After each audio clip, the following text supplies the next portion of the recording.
Good morning. All right, so we still have a couple of days left on our study on the Holy Spirit.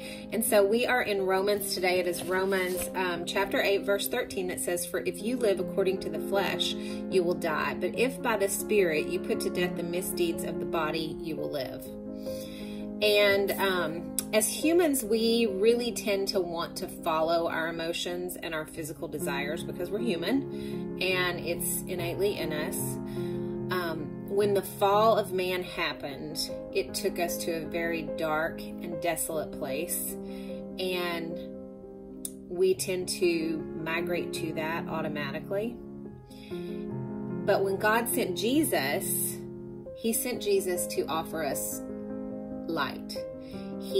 Jesus opened the door and showed us that we could step into the light of Christ and get out of that darkness.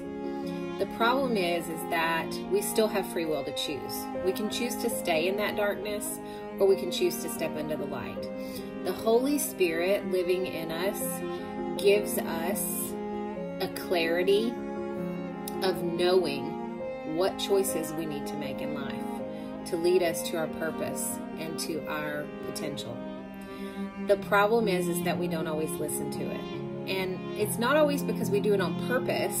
Oftentimes it's we are so busy in this crazy world of just go, go, go, go, go all the time that we don't stop to think about the decisions that we're making. And we just automatically, fall to that default decision of the wrong choice, the emotional choice, the physical choice, instead of the spiritual choice. And so I want to challenge you today to slow down. Think about all of the decisions that you make on a daily basis, and think about what would happen if you stopped for just a moment, recognize the Spirit living in you, and ask Him to help you make the right choice. What direction would your day take?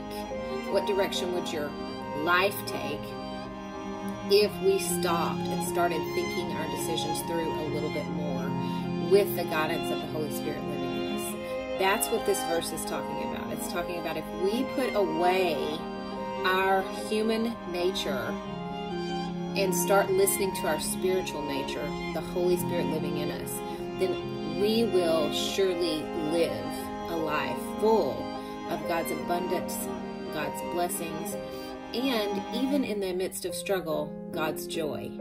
And so I want to challenge you guys to do that today, to stop, take a breath, pause for a moment, and think about the Spirit and what He is telling you to do in your decision making today. And I want you to choose the spiritual choice. I love you guys, and we'll see you guys later.